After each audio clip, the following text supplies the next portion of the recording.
Okay guys, I am making this video, hopefully it's a short one, to kind of show you why it's very important to me that you guys RSVP as soon as possible for all games.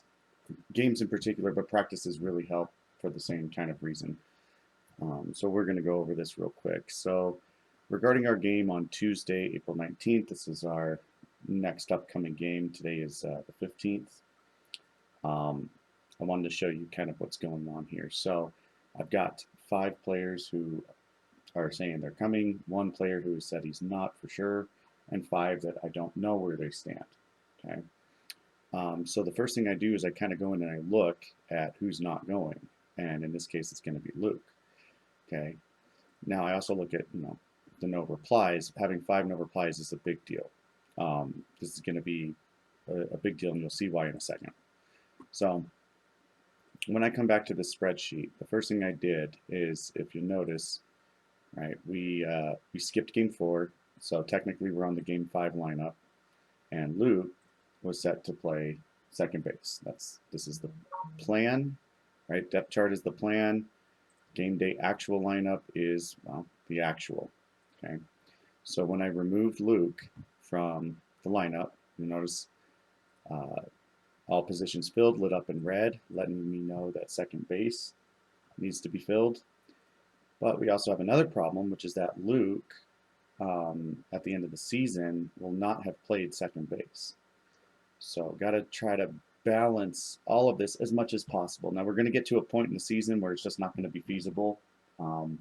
If too many kids have missed their opportunities, they've just missed their opportunities. But I am doing my best, and I'm showing you that I'm doing my best to make sure that every kid plays every position at least one time.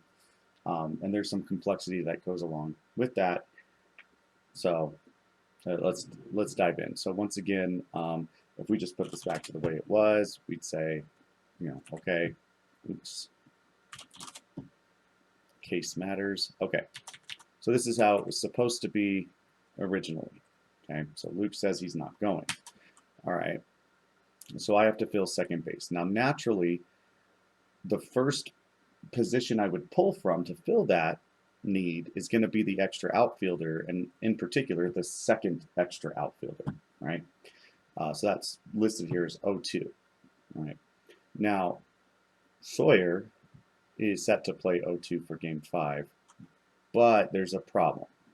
And the problem is that you'll notice on game 2, Sawyer played second base, and he's scheduled to play second base on game 13. That would mean a total of 3 times playing on second base, whereas we have some players who will have only played second base once throughout the season. So it'd be better to try and get someone to do second base twice before we have any players doing second base 3 times. So looking at through all of this, I got to say, okay, so who does that leave? And so I got to go kind of through one by one and say, well, Knox right here, he played second base. Well, in theory, he's going to be playing second base twice, right? But the next one down is Daniel is probably, yep, 1 time. And then I believe everyone else down, it'll have been 1 time with the exception of Sebastian, who will have gotten a chance to play second base twice as well. So looking through all of this, trying to figure it out, it really comes down to Jackson, Carter, Daniel, Jackson, and Carter. Those are kind of my 3 main picks. Only because Jace is set to play first base, right? So I don't want to swap first base with second base. That would just generate a lot more problems than I'm already dealing with. So when trying to decide this, so let's take a look now. It would make sense, since we need to fill an infield position, it would make sense to grab another infield position to swap with, if possible, because how this originally worked was that you'd have, infield outfield, infield, outfield, infield, outfield, so on and so forth, until you get to shortstop pitcher where you have 2 infield games in a row, and then it's back to the same pattern. That's the original plan. However, looking at this a little bit closer, I think Daniel would be a better candidate to move to second base, and I'll explain why. Because we already said that Sawyer, right? We don't want to pull from Sawyer, so Sawyer's going to have to take a different outfield position, and we'll move someone in.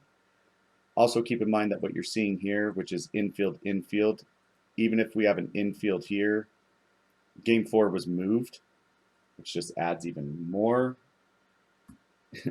craziness to the mix. But dealing with all things. So let's try and see what happens. So if we say that Daniel's going to pick up second base, that leaves us with the need of left field. And then we have Sawyer, who can pick up left field. And he will have only had to play left field twice. So that still is okay. The only problem we run into now is that Daniel will never have had a chance to play left field. But what is nice is that Daniel is set to play 0-1 or 0-2, which can easily be swapped with a different outfield position because these are our extra positions. But for the sake of just demonstrating, right, what it is that we're going through, I'm still looking at finding, okay, where can we swap Luke back in for a second base position? And so I'm also going to do that same thing with Daniel this time around, so that again, it's more for demonstration purposes. Like I can kind of see off the top of my head, like, yeah, I'll just fit him in game 11 or game 13. But in other scenarios that this can come up with, especially as we get farther and farther down the season, it's good to do this exercise anyway. So starting with Luke, if we look at if he had played second base here, when's the next time he would have played second base given more games throughout the season? And I know that the way this is set up, we have first base, skip a game, second base, skip a game, third base. Everybody does this. Everybody follows the same pattern, by the way. So here, first base, skip a game, second base, skip a game, third base, right? And we pick up here, second base, skip a game, third base, skip a game, so on and so forth, okay? So if that's the case, here's his first base, skip a game, second base. Well, he comes around to first base again in game 14, so it would be skip a game, second base, all right? So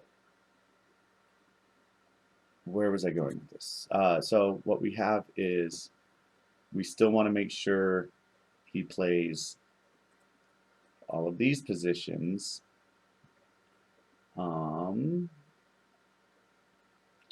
So what can we do? Now, obviously, it would be ideal to swap out one of these outfield positions. It'd be a little bit unfair to have him do 3 infields in a row, I think. So what would happen if we swapped him with second base here for 0-1? Right. Well, just looking at who's playing second base next game, it's Jackson N, and that would just move the problem, right, up to Jackson. So that's probably not a good way to do it either. So let's see. Now I will say game 4, which we will actually be playing in between game 8 and 9, I believe. Yeah. Let's see. Oh, and that brings up another good point too. So Daniel, you'll see here, infield, infield, infield. So yeah, that's not really ideal either. So let's back up a little bit and kind of start to see how complicated this gets pretty quickly. So Lachlan is our other extra outfielder. So what if we swap with him? Well, he was supposed to play second base game 4, and normally that would be a problem here, but because game 4 got moved, I think that would be a better, let's see what happens, okay? So if we take Lachlan and we say, sorry Lachlan, you're not playing extra outfield 1, that does not cause a problem by the end of the season because I'm only making sure that the actual real core positions are played. I don't care if they get to play an extra position, right? If it's not a real position, I don't care. So the only problem now is still finding Luke his spot for second base. And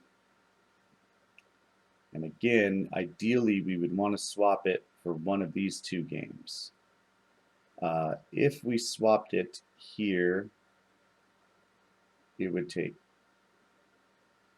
Carter's second base, and that's his only second base for the season as well. So let's keep trying to find a good place to put second base back in.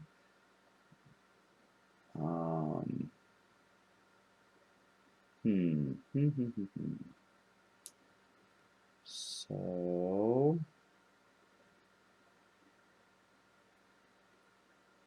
we moved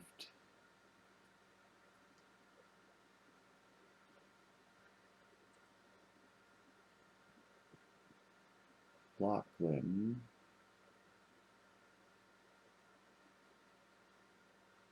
His second base goes to here. Actually, I think that would be fine. Okay, I can see a solution now. So Luke played left field on the soft opener, and he is scheduled to play left field game 11. So I think what we'll do is instead have him play left field for our game 4. Excuse me. Have him play second base for our game 4, which means I need a right fielder.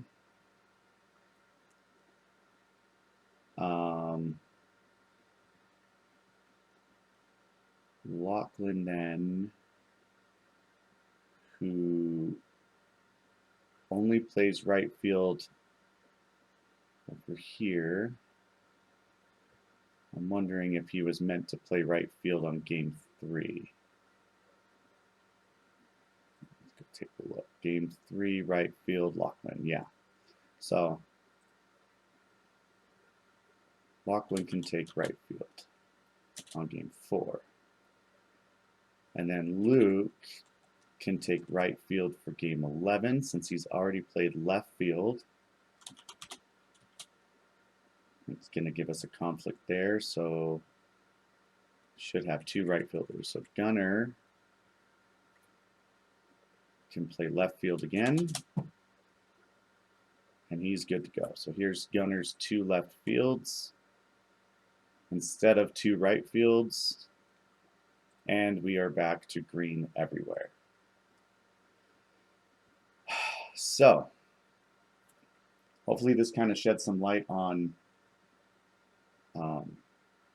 kind of my method to my madness here in ensuring that I at least try to get every position for every player at least once, and I want to try to get every position for every player at least twice before any player gets to play a position a 3rd time, right?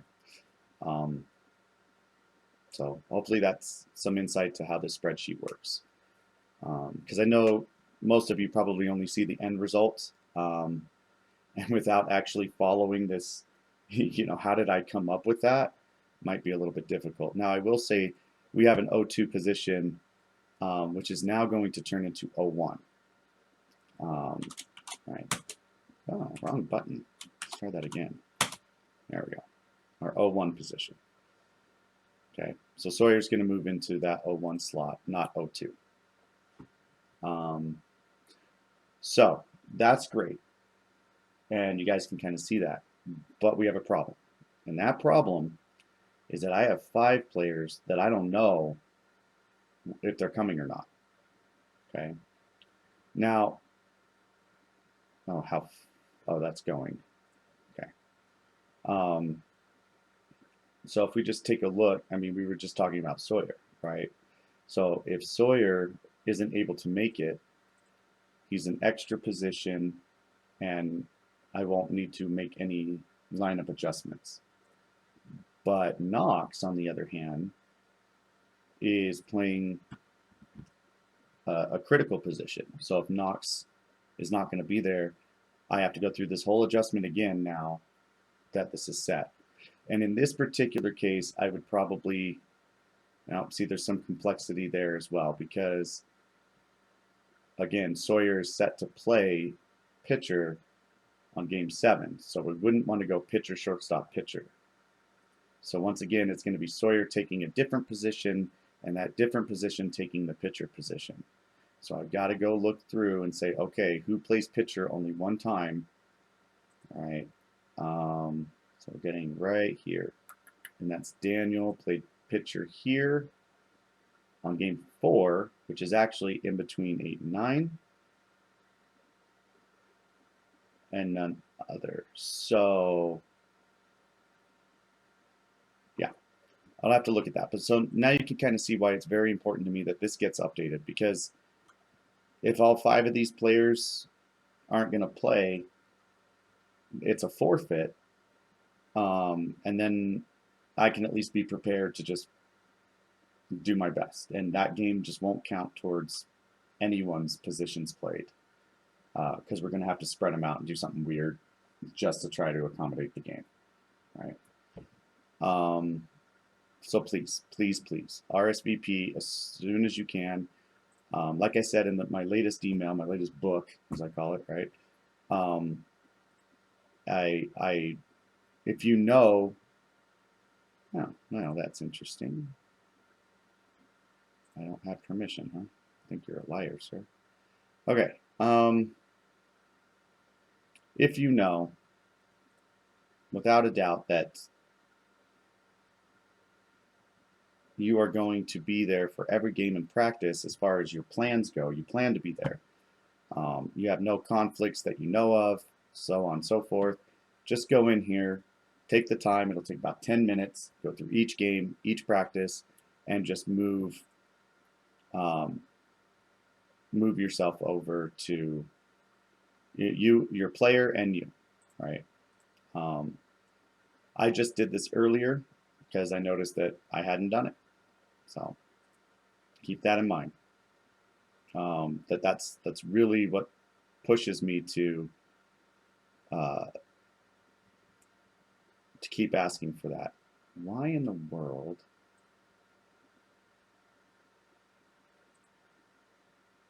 Sorry. I don't know why this suddenly changed.